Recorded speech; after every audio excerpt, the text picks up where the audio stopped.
Cockroach की खाल में छुपे हुए जहरीले डंक वाले बिच्छू देखे? मैं दिखाता हूं। उस्मान हादी की हत्या से गुस्साई भीड़ ने दीपू चंद्र दास की हत्या कर दी और उस पर ईश निंदा के आरोप लगा दिए। इसे लेकर भारत में प्रतिक्रिया है, लेकिन इस प्रतिक्रिया में भारत में हिंदू बनाम मुसलमान की डिबेट नहीं होनी चाहिए। अक्सर होने लग जाती है। आईटी सेल, गोदी मीडिया पाकिस्तान और बांग्लादेश में हिंदुओं के साथ अत्याचार को फैलाने लग जाता है। एक बार भी वो प्रधानमंत्री मोदी से सवाल नहीं करता, लेकिन विपक्ष के नेताओं और पत्रकारों की चुप्पी के सहारे यह नफरत फैलाई जाती है। ये देश के वो पत्रकार है भाई साहब जिन्हें खाना भारत का है, पीना भारत का है, पर बहनचो गुणगान बांग्लादेश के और पाकिस्तान के गाने हैं भाई साहब। विपक्ष की कोई प्रतिक्रिया नहीं है। दीपू दास की बांग्लादेश में हत्या होगी तो हो जाने दो, कोई बात नहीं, हिंदू ही तो मर रहा, कोई मुसलमान थोड़ी मरा है। विपक्ष की नेता की आवाज सिर्फ और सिर्फ तब आएगी जब उरी जैसे सर्जिकल स्ट्राइक होंगे, ऑपरेशन सिंदूर जैसा कोई महाकांड होगा, उनके सबूत मांगने के लिए उनकी आवाज निकलेगी बहनचोद। दूसरी एक बात बताओ, हिंदू उस पे मरा है तो इसकी कोई प्रतिक्रिया नहीं है किसी की। पूरा बॉलीवुड गैंग चुप है भाई, और तुम सब अपने बच्चों को बस लेंटा क्लॉस बनाओ कल, ठीक है। टुकड़े टुकड़े गैंग की कोई आवाज नहीं। वो कहा भोसड़ी के जेएनयू में प्रोटेस्ट कर रहे हैं, जिनको अपने देश में देश से आजादी चाहिए थी, उनकी भी कोई प्रतिक्रिया नहीं है भाई। सलमान खान, आमिर खान, शाहरुख खान, ये खान वो खान, किसी की कोई आवाज नहीं है भाई साहब।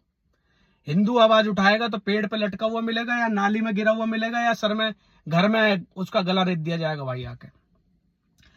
पर मैं सरकार से एक अपील करना चाहता हूं कि हमारे देश से घुसपैठिए बाहर तो जा रहे हैं, पर ऐसे ऐसे लोडुस्तान भी ना उनके साथ बहनचोद, उनके साथ भगा के भेजो, और साथ में साथ इनकी नसबंदी और करा के भेजो बहनचोद, ताकि बाहर दूसरे देश में भी जाए तब भी कुछ ना कर पाए, और वापस भी अगर भारत में लौट के आ जाए ना तब भी साले कोई हानि ना पहुंचा पाए।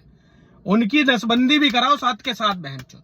और ऐसे दोगलों से बहुत परेशान है भाई साहब हिंदुस्तान पाकिस्तान के आतंकवादियों से इतना परेशान नहीं है जितना हिंदुस्तान में रहने वाले दोगले हिंदुओं से परेशान है। सरकार को इसके ऊपर भी एक मुहिम चलानी चाहिए भाई साहब। पर हिंदू भी तो चूतिया, हिंदू भी तो गांडू है, जाग ना रहा। हिंदू को भोसड़ी के 50 रुपए में 3 किलो प्याज चाहिए, 50 रुपए में 4 किलो आलू चाहिए, और बहनचोद उनका थूका हुआ खाना खाना है, तब तो हिंदू ठीक है बहनचोद। हिंदू अगर आवाज नहीं उठाएगा, अगर उठा देगा तो भोसड़ी का, तो ये पत्रकार बहनचोद ऐसे ऐसे बैठे हुए भाई साहब, इन्हें अपने तंगा ले रखा छाती पे, हम पत्रकार हैं देश के। पर बात करेंगे बहनचोद, अगर किसी मुसलमान को अगर जरा सी भी खरोच आ जाती है ना किसी प्रोटेस्ट में, तो ये मादरचोद अपने चैनल पे बड़े बड़े हैनर कर देते हैं भाई साहब। हमास और गाजा का युद्ध हुआ, इन्होंने अपने चैनल भर दिए। मैं कह रहा हूं all eyes on Gaza, all eyes on Gaza, all eyes on Gaza. अब ऑल आइज ऑन हिंदू पे भी कर ले, दीपू दास पे भी दे दे कुछ, पर ना करेंगे भाई, दोगले मां कसम। सरकार से अपील है मेरी कि इन भेड़ियों को बहनचोद सरकार पहले देश से बाहर निकाल के फेंके, जब हम जीत सकते हैं भाई साहब। वीडियो समझ में आई तो आगे भेज देना, नहीं समझ में आई तो बोले चुड़े बोले कंगने की बॉन्ड की टोटिया की।